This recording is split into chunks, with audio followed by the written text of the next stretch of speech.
Yeah, they don't give us gavels up here on purpose, but every once in a while. So we're going to call our meeting to order. 7:33. We'll try to speak up. If everyone's quiet, they'll be able to hear me.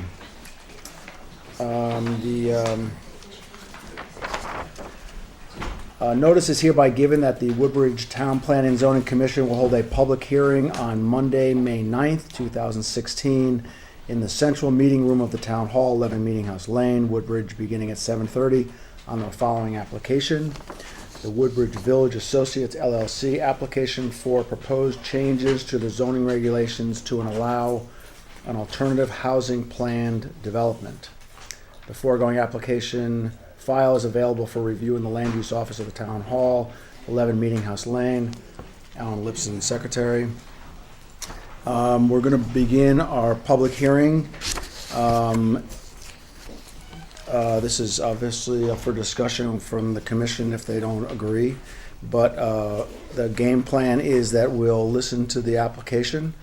We'll take comments from the public, and then we'll probably want to regurgitate this, and so we'll just continue the hearing till next month. But all public comments will be made. We're not closing the hearing, so it can be continued, but we haven't heard the application yet, so that's our game plan. So, is everyone cool with that? Mr. Chairman, we should just note the list of things that we need to Yes, enter into you the want to warrant. do that now? Yes, Okay, please. so, the following items should be noted for the hearing record with exhibit identification as noted. Exhibit 1A, receipt of notice dated March 31st, 2016, sent to the South Central Connecticut Regional Planning Commission as required by the Connecticut General Statutes 8.3b of the proposed zoning regulation amendment. Exhibit 1B, proof filing of the notice dated March 31st, 2016, filed with the Woodbridge Town Clerk as required by CGS 8.3a of the proposed zoning regulations amendment. Exhibit 1C, copy of the legal notice published in the New Haven Register for public hearing on the proposed zoning regulation amendment. Exhibit 1D, email notice dated April 4th, 2016 from the South Central Connecticut Regional Planning Commission of receipt of the proposed zoning regulation amendment. Exhibit 1E, letter dated April 5th, 2016 from Stephanie Ciarleglio commenting on the proposed zoning regulation amendment. Exhibit 1F, letter dated April 18th, 2016 from the South Central Connecticut Regional Planning Commission commenting that the commission does not believe that the proposed zoning regulation amendments will cause any negative intermunicipal impacts to the towns in the South Central region or any negative impacts to the habitat or ecosystem of the Long Island Sound. Exhibit 1G, copy of the legal advertisement sent to the New Haven Register regarding the date of the public hearing on the proposed zoning regulation amendment. Exhibit 1H, letter dated April 12, 2016 from Attorney John W. Nuff on behalf of the Woodbridge Village Associates, LLC, consent to an extension of time in which to open the public hearing on the proposed zoning regulation amendment. Okay.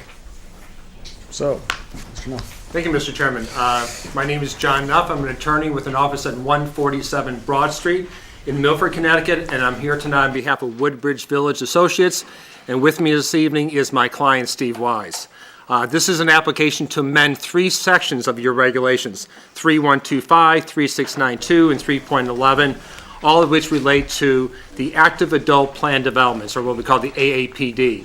And in my very brief canvassing of the folks here in attendance, there may be some confusion over what we're proposing.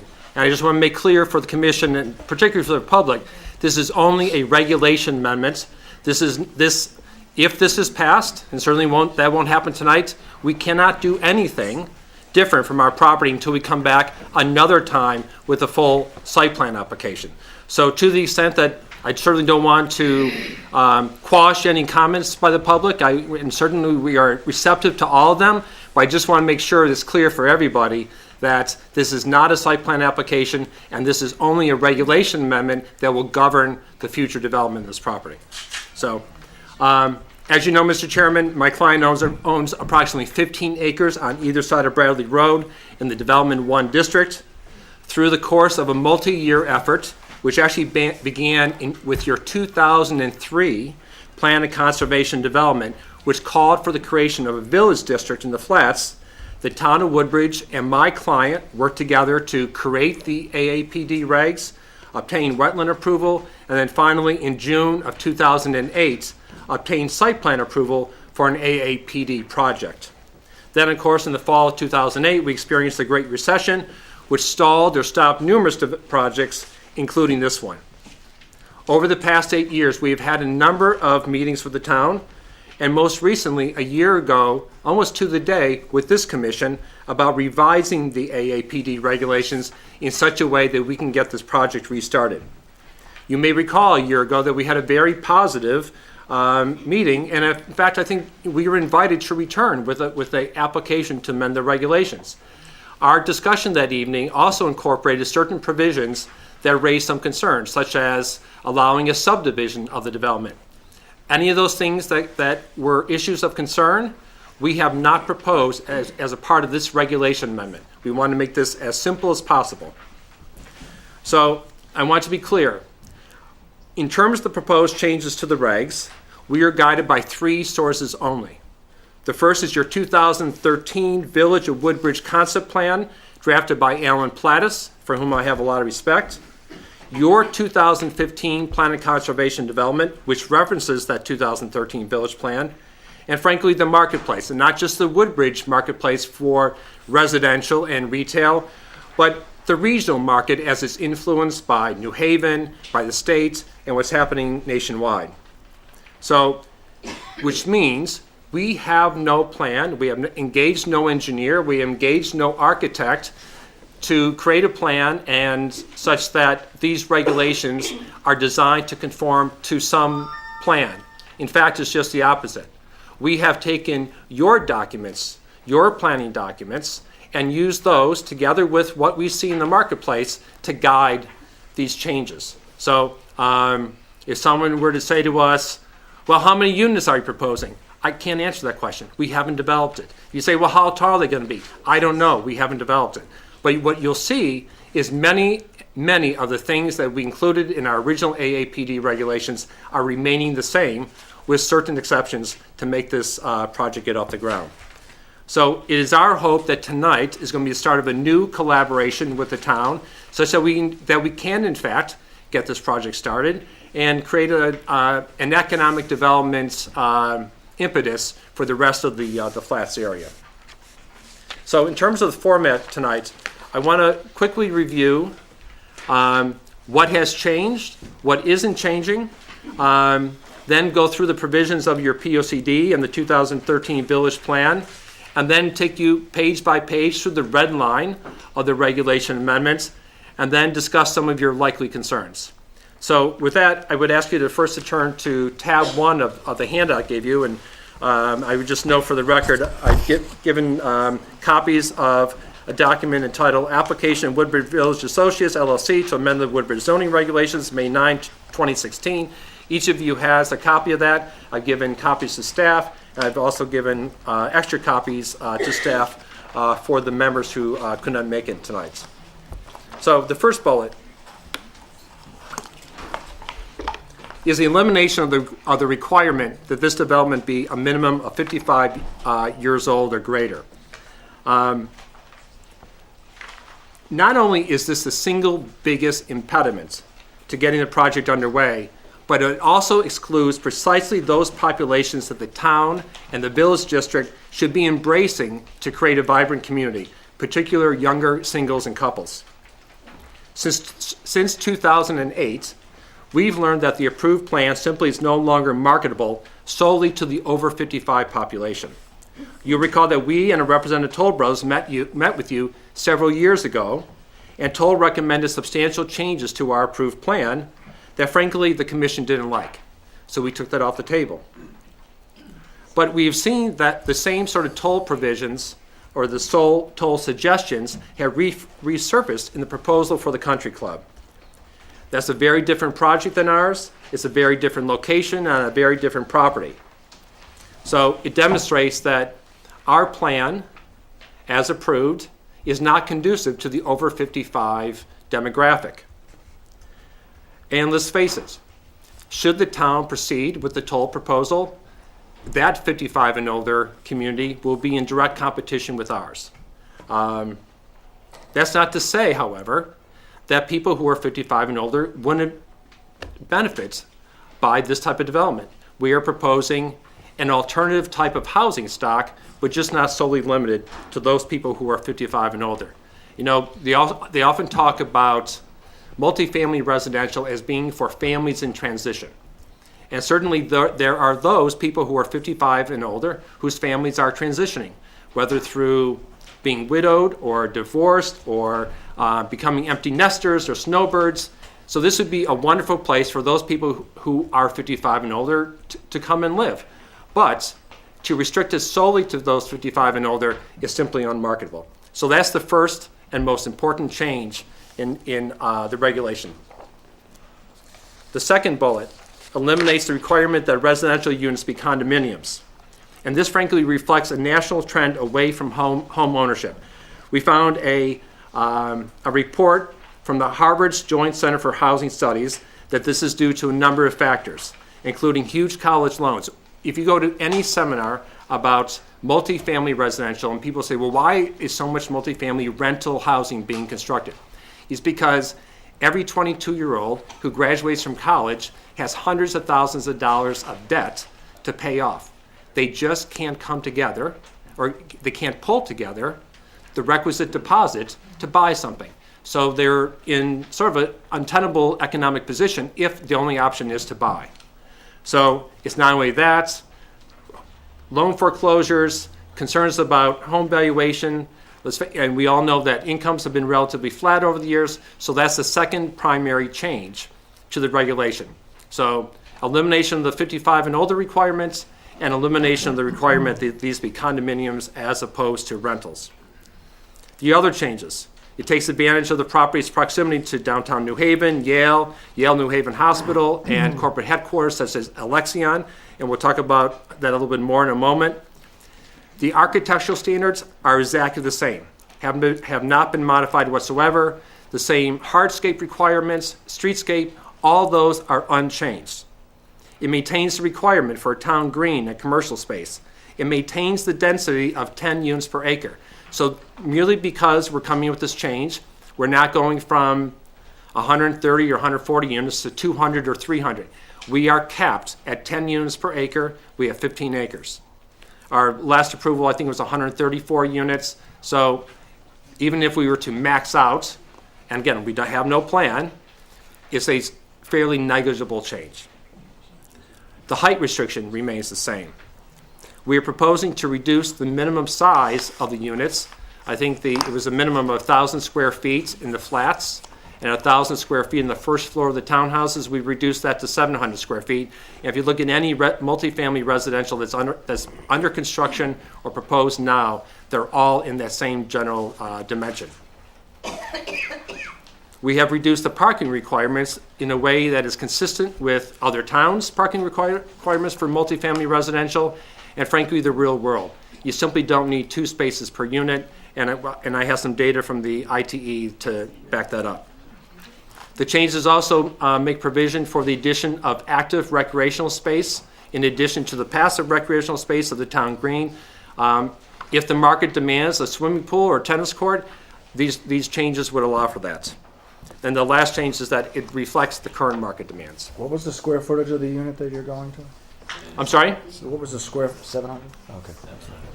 So what this, and we'll go through the detail, but just to answer your question, Mr. Chairman, in the flats, or in a non-townhouse with traditional apartments, they are a minimum of 700 square feet. In any townhouse, the first floor must be a minimum of 700 square feet. Under the existing regulation, it's a minimum of 1,000 square feet. So I would then ask you to turn to tab 2. And this is a list, and it's fairly extensive, of all the provisions in your 2015 Plan of Conservation Development with which our proposed amendments are consistent. And so that I can't be charged with taking things out of context, I have indicated in parentheses the page in which each of those provisions can be found. In a number of cases, I'm quoting directly from your plan. And what the Plan of Conservation Development portrays or paints is a picture of a town, frankly, that's aging, that people are not moving into. School kids are relatively flat and may go down, and we'll get into the Beecher School study in a little bit later. And housing prices are fairly expensive. So let's go through the provisions. On page 11, it notes that there's a below average portion of the town's population is between the ages of 20 and 44 as compared to other Connecticut towns. In fact, the Beecher Road School study, and we'll discuss that more later, which is at tab 9, indicates from the year 2000 to 2010, the population of the town grew by a grand total of 7 people. Over 10 years, 7 new residents in the town. On page 23, it notes that housing prices in Woodbridge are the highest among all surrounding communities. Again, that Beecher Road School study says no new homes are being constructed. I think it said in 2013 or 14 there was a permit for 1 new home in all of Woodbridge. On page 24, it notes that housing affordability as a percentage of salary is too high. On page 26, it notes that, I'm quoting, Woodbridge's unique demographics and housing stock pose current and potential future obstacles to affordability among particular groups, including renters, older residents, and low-income homeowners. On page 27, and I'm going to quote this in length because this may be the most important provision in your plan. Woodbridge will work to preserve the value and character of the town's existing housing stock while enhancing the variety of options available through future development opportunities. New development will be sensitive to existing land use pattern and housing character. Creating options for Woodbridge's youngest and oldest families can help long-term residents stay in town and those who are starting to develop roots and invest in the town's future. And that's precisely what we seek to accomplish, not only in terms of providing multifamily residential rental, but also in terms of maintaining the character of the town, because the architectural requirements and all the other requirements in terms of the design of the project, we propose to remain the same. On page 27, there's a suggestion to adopt village mixed use and village residential zoning regulations and revise the zoning map to reflect those alterations, and to limit multifamily housing to 1 and 2 bedroom units in the village zones. Page 27, pursue development proposals for age-restricted lifestyle housing on the Woodbridge Country Club property, specifically not in the flats, but in the country club, which makes sense. On page 28, it suggests increasing the supply and values of housing in the village district. Remove barriers, and I would say that one of the barriers is the requirement of 55 and older. Remove barriers to new, appropriately scaled multifamily housing in the village. Page 28, expand Woodbridge's menu of housing options. Encourage an increase in the supply of starter homes and housing appropriate for single professionals. Again, page 28, develop supply of over 55 housing options. Again, we're not asking, we are suggesting that limiting exclusively to 55 is inappropriate, but certainly this would be an option for those 55 and older.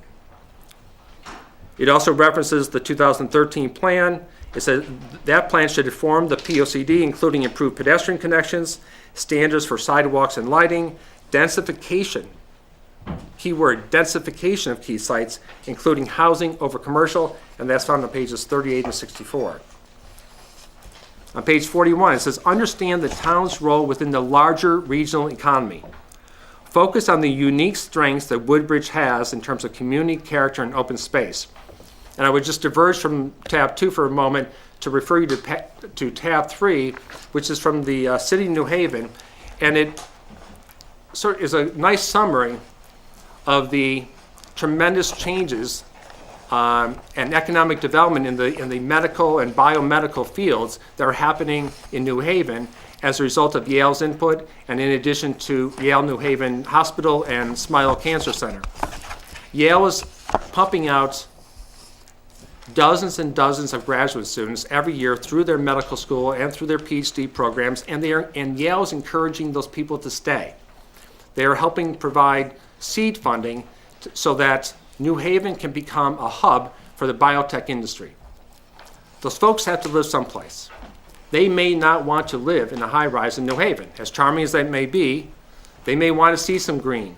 They may want to go for a walk with their dog where they can find some grass as opposed to just pavement. And I would encourage you to look beyond the boundaries of the town of Woodbridge and see what's happening in New Haven and see this as an opportunity to bring some of that youth and vibrancy and excitement and, frankly, their income into the town of Woodbridge in a project such as this. On page 43, it notes that the village area is best suited for multifamily housing. On page 45, engage in consultations with residential and commercial property developers to identify steps to attract high-quality residential and mixed-use projects. And that's exactly what we have, or propose, a high-quality mixed-use project. Page 45, the Woodbridge Village Action Plan. Ongoing design priorities lists Woodbridge Village as an ongoing design priority.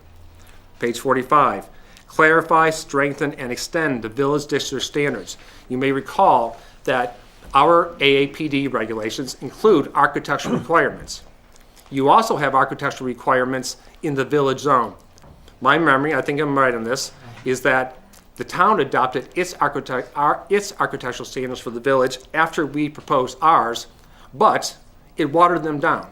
We have the most stringent architectural requirements in the town of Woodbridge. The village district does as well, but not to the same high standards as ours. It proposes to create a village mixed-use zone to maximize the town's tax base by spurring appropriate new development at a 2 to 3 story scale and enhancing ratables through high-quality design. What this provision recognizes is that density is required to spur commercial growth. You're not going to create the charming sort of mom-and-pop stores that are described in the 2013 plan if no one's living nearby. There's a chicken and an egg. In this case, the egg is clear, and that is people. And that can lead to the chicken of commercial development and the sort of, lovely sort of village setting that I think everyone envisions for the Flats area, Woodbridge. And then the last thing I would note is that your plan references that the traffic volumes are down on Route 69 from peaks in 2006, and that is found on both pages 52 and 59 of your plan. I will confess, I expected to hear some response from that. That's your plan. That's your plan that I'm quoting from. Behind tab 4, I have a number of provisions that indicate the proposed changes are consistent with the Village of Woodbridge Development Concept Plan from April 17, 2013. On page 5, it says, this report builds upon and reinforces the architectural review guidelines for the Woodbridge Village District adopted as part of the town's zoning regulations in 2006. Again, I know what I just said, which is that we are not proposing any changes to our architectural regulations. On page 5, historically the village has had a fairly weak identity as an independent place. The village should develop more of its own identity as the downtown of Woodbridge. Precisely what we have always proposed by the creation of a town green. Our proposed changes does not eliminate the requirement of that town green. On page 7, encourage the development of a lively, mixed-use, pedestrian-friendly, and attractive commercial and residential center serving Woodbridge and the region. Precisely what we propose. Page 7, develop policies and programs to create incentives for property owners to add both commercial and residential space to existing properties in the interest of creating greater density to support the concept of pedestrian-oriented mixed-use village. Again, density drives commercial development, which drives taxes.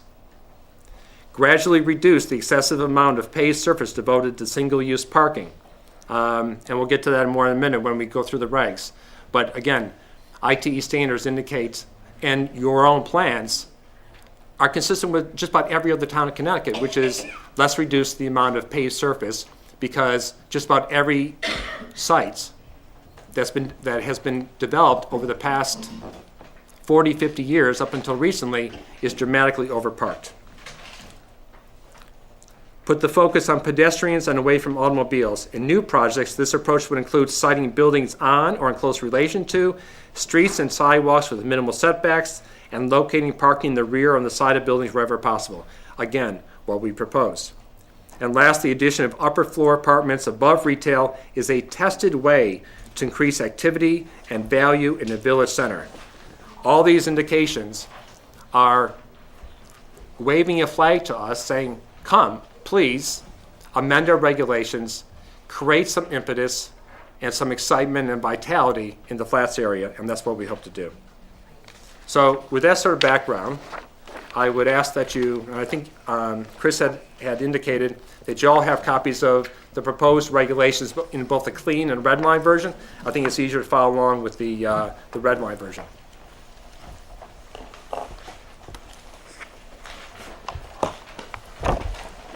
So starting on page 1, 3.1.2.5 is your chart of permitted uses, and the proposal is to change the words active adult to alternative housing. I would note there's no magic behind the words alternative housing. If the commission had a preference to call this something else, we'd be all ears. In this case, a Rose by any other name is still a multifamily residential development. So 3.6.9.2, again, just changing the name. 3.11, changing the name. On page 2, a number of provisions where we're simply removing the over 55 requirement. And that's 3.11.3. Again, it simply reflects the market. On page 3 at the bottom, 3.11.5. Again, simply eliminating the requirement for 55 and older, and that carries over onto page 4. Permitted uses, unchanged. So we still have the requirement. I would note that 3.11.6 at the bottom of page 4, we are still required to provide a minimum of 10,000 square feet of retail, restaurant, service, civic, or office space. So it is still a mixed-use development. On the top of page 5, we're proposing that multifamily buildings have originally not more than 20 units. We're proposing 30 units. There is no specific reason for this, but if you do the math, it's a fairly inconsequential change, because if you figure these are units in the flats. So those units, we're proposing a minimum of 700 square feet.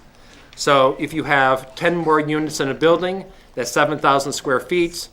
You divide it over 2 floors, the building itself is 3,500, the footprint is 3,500 square feet larger, which is, in this context, fairly small.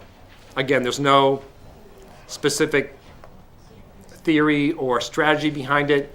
It just may be that building a larger building with more units is just more economically viable. 3.11.7, dwelling units, B, same, 10 units per acre. Building coverage, same, 30%.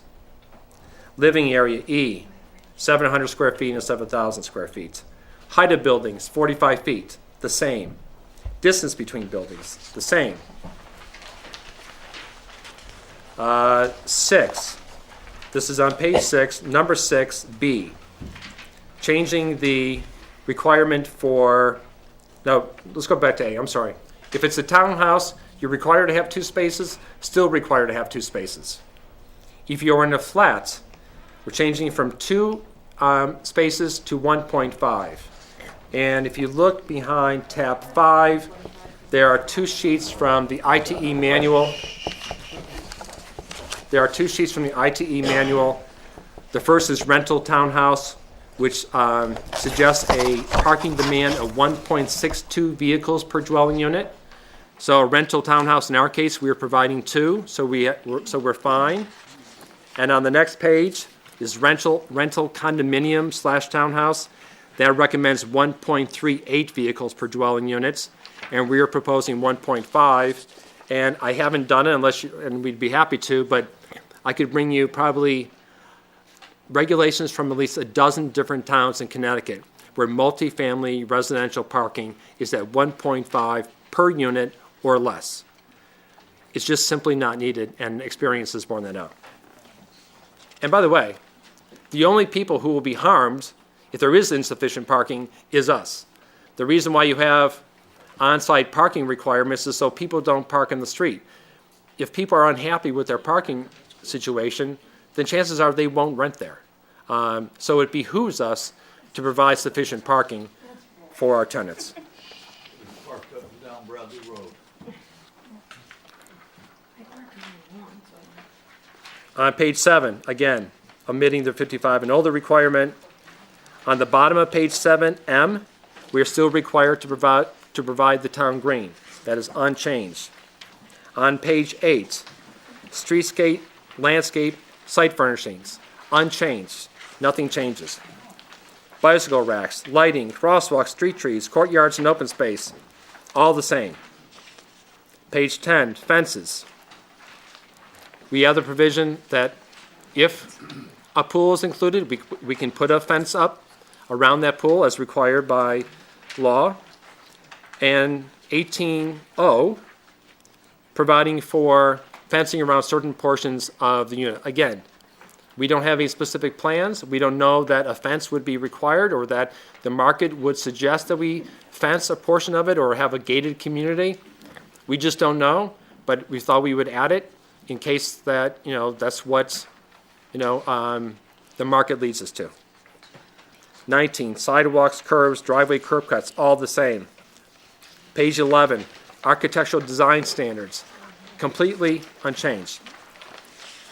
Requirements, as I noted, that far exceed the town's requirements in the village district. Page 15, performance of work, additional limitations, all the same requirements.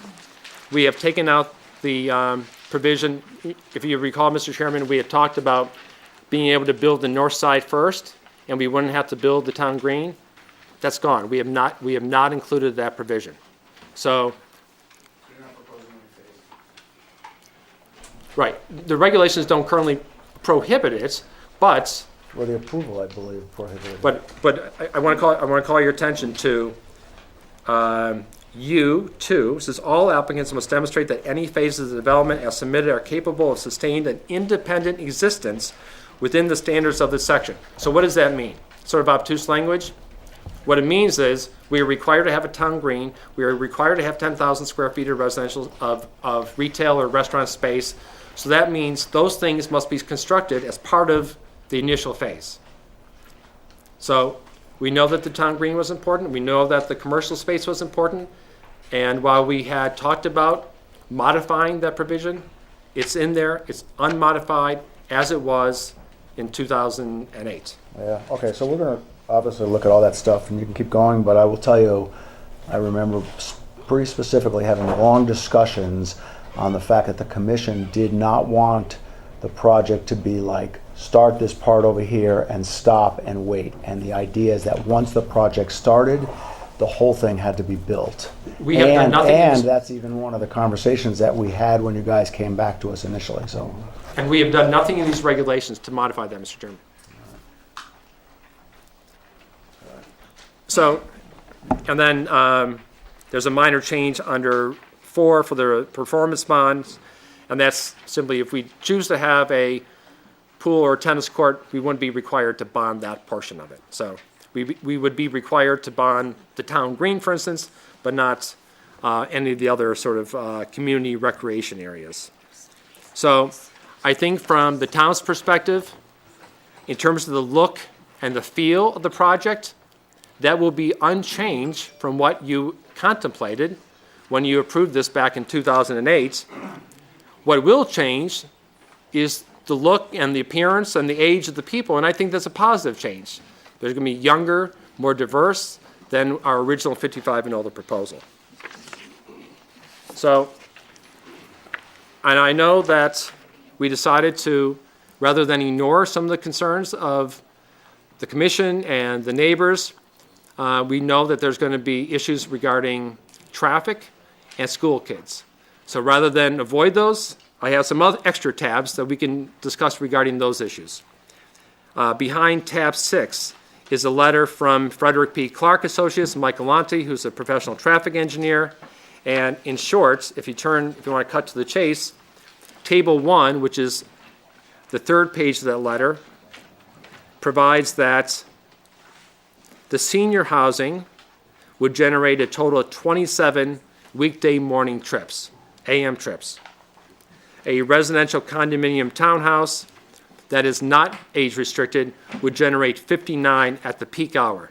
That's a differential of 32 trips. And I would suggest that 32 trips in the context of routes 63 and 69 are, a very, very small percentage of the morning trips. Weekday afternoon, which is the other peak,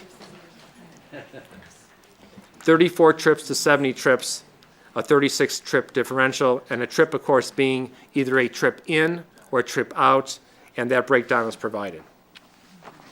In addition, in regard to traffic, last week there was DOT held a meeting in which it described its proposed changes for interchange 59, both short-term and long-term, and their proposed changes are summarized, and I don't know if any of you, had an opportunity to go to that meeting.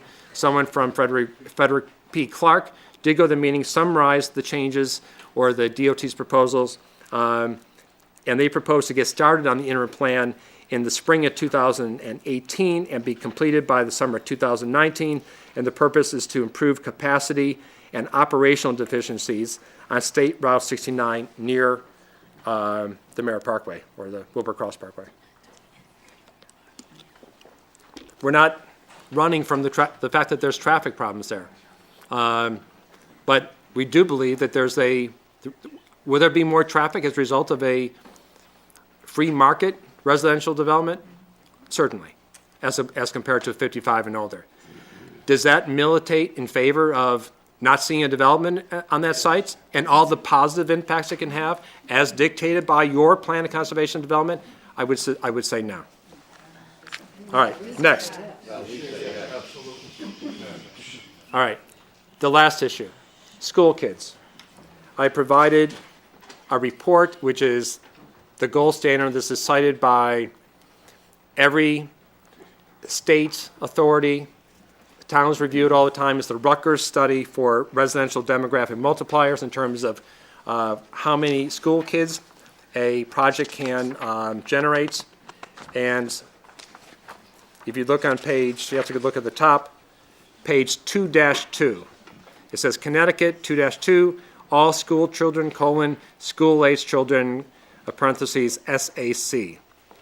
And what you see is that they break it down by the types of housing units, the number of units within a specific development, the number of bedrooms, and in projects such as this, 5 units or greater, a 1-bedroom rental unit will generate, and this is an average of all rental values, 0.04 student per unit, and in 2 bedrooms, 0.27.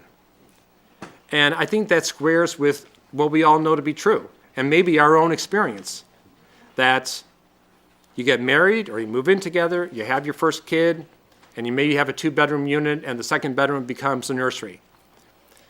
Your wife gets pregnant with your second, and you're looking for a house. And I think that is a very, very common trajectory. And in fact, it's a trajectory that is contemplated, again, in your plan, because it talks about the ability to provide a place for new families to come and start, and then perhaps move into one of the larger homes in Woodbridge. And they simply don't have an opportunity to do that under the current housing stock. And then the last document behind page 9, and this is, again, the town's own study. This is the Beecher Road School enrollment projected to 2024. And I'm not going to go through the entire report, but I would note that on page 5, the author says, and this is the first full paragraph. I anticipate that enrollment will move upward through 2019 and then decline. The total 10-year projected decline of 35 students is 4.4% below the current enrollment. I projected that the K through 6 enrollment statewide will be down 11.5% in that period. On page 8, it indicates, and this is the paragraph that begins, Figure 8 presents the U.S. Census Bureau. 2/3 of the way down, it says, the 2010 census population data show that from April 2000 to April 2010, Woodbridge population grew by 7 people. This 7-person growth was the second smallest in the past 11 decades. The 0.1% increase between 2000 and 2010 was the 155th largest in the state out of 169 towns. Figure 9 presents the Connecticut State Data Center's population projections for Woodbridge residents 0 through 14 years of age. The state of Connecticut projected that population ages 0 through 4 will decrease from 346 children in 2010 to 199 in 2020. And what the author suggests is they both agree that school-age population will decline. The state believes that the decline will be much faster and dramatic than he does. And then I noted earlier on page 9, the bottom paragraph says, in the past 10 years, the number of net new housing units constructed in Woodbridge ranged from a high of 21 in 2003 down to a low of -3 in 2010. There was a permit for 1 new housing unit issued in 2013. And then the last thing I would note is on the very top of page 13 of the summary. It says Beecher Road school enrollment is projected to grow to about 870 students in 2019 and then decline to about 760 in 2024. So a loss of 110 students in 5 years is projected by the town of Woodbridge's school experts. So, we believe that your plan is very, very clear on what it wants our property to be and what it can do for the flats, what it can do for your village, what it can do for the entire town. And frankly, we don't see the negative impact that my guess is that you're going to be hearing about as soon as I cede the table to members of the public. But I would urge you to weigh their concerns. I'm not saying they're illegitimate, but to weigh their concerns in terms of the substantial and numerous benefits that can be generated by making this a free market rental mixed-use community. So that's all I have. All right, good. I heard all pros, no cons. I said I made a lot of friends. I'll give you credit for one thing, you know how to blow smoke. Okay, shh. Well, I'll tell you, I know how to read word play. You can't, if you're gonna respond to the public, then you have to go outside with the public. You gotta talk to us, you're here for us. So I don't, since you wanna change your units and all that, why aren't you just considering this to needing to be a whole new application? I'm sorry? Why wouldn't you just consider this to be a whole new application? Why wouldn't we consider this to be a whole new application? Yeah, It is a new application. It's a rate change so application. you're gonna come back for a site plan, Yes, because, you're gonna redesign everything. well, so it makes no sense for my client to engage architects and engineers and recreate that site plan until we know that there is a willingness on the part of this commission and the town to work with us. So a couple things that go down my list, and then everybody can weigh in here. I think that traffic is a much bigger problem than you're making a little bit of light of the fact that there's already a very serious traffic problem down there, and doubling the number of cars that go in and out is not insignificant to most people that live down there. I also think that if you're if you're not 55 and over and suddenly you're changing the size of the units and the number of people that are going to be living there, this is also going to wear on the police department. Also, what about, this is already an area that has extensive flooding, and how is that going to be addressed? Because we're... Well, in terms of flooding, we dealt with that as part of the first application, and we'd be obligated to adhere to it in the future. So by adding more, you're not going to add any more units, you're going to have the same number of units? We are not proposing to amend. I heard an insignificant in there at some point. In Right, your- so our approval in 2008 had 134 units. Under the regulations in existence at that time, the maximum was 10 units per acre. That is unchanged. So So is 10 units per acre 134? Is No. that what you're telling me? No. And also, the other thing, there's a little conflict here in your letter here. It says maximum density of 10 units per acre or a maximum building coverage of 30%. That's all over the place for me. they're two different criteria. I agree. So is your intent that there's going to be 134 units? We don't know yet. Okay.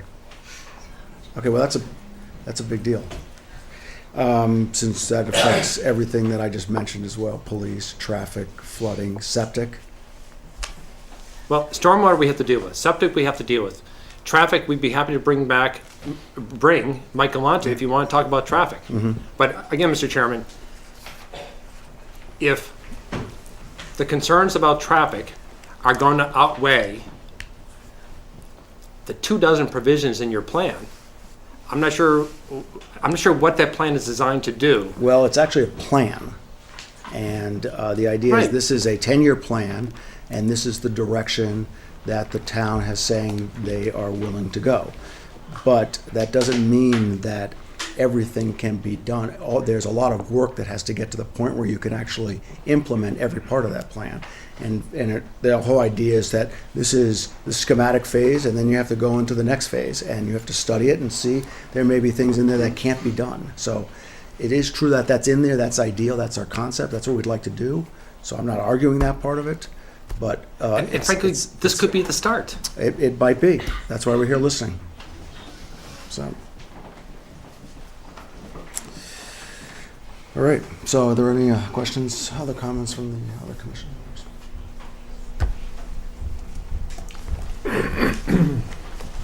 Not yet.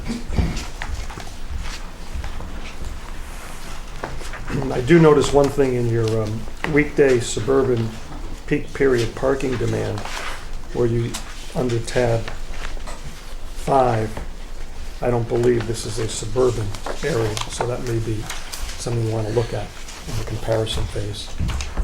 This is the parking demand? Yeah. Yes, it is. Well, there are. So here's the way ITE works. ITE does parking, also does traffic generation rates, and they go and they examine a number of different types of developments across the country to develop these numbers. So there's not a lot of ITE land use codes for multifamily residential. These are the two that most closely approximates what it is that we're proposing, but both are well below 2 per unit. On townhouses, we are maintaining the 2 per unit requirements. We are only dropping the requirement for parking on the flats from 2.0 to 1.5. And again, I'd be happy to, if that was the sticking point, I'd be happy to provide even more data from other towns that have created these regulations. In fact, there's some that are down to 1.0 per unit to residential unit. Yeah. Yeah, perhaps you can give us some more information on that. That Sure. would be useful to us. Mr. Chairman, can I call a point of order? Okay. Mike Walter. I believe when this gentleman first came in, he was talking about only asking for elimination of a couple of ordinances. And now we're sitting here talking about site work and stuff. So can we stick to I think the point, and if I'm wrong, you correct me, but I believe that's what he came in here to say. He was just only asking for a couple of changes of 2 ordinances. Well, all his requests of what he's asking for actually affects all the things that everyone's asking about. Okay, So, thank you. but thank you.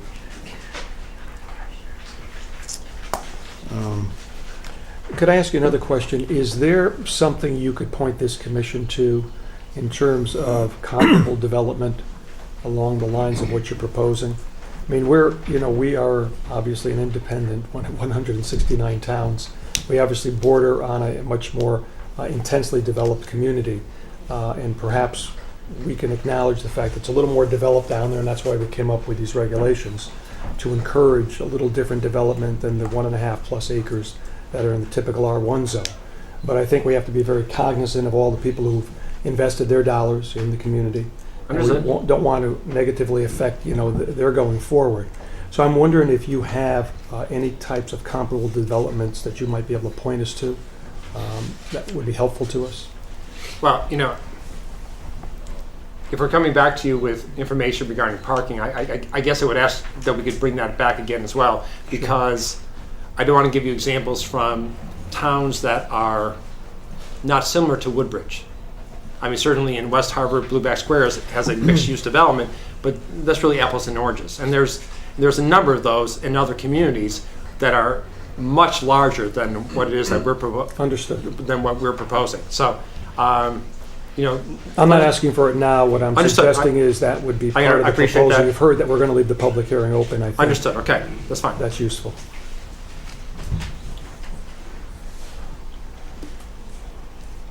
So there's no other questions at the point from the commission? All right. Thank you, Mr. Nuff. Thank you. Stay so you get to hear all the comments and questions.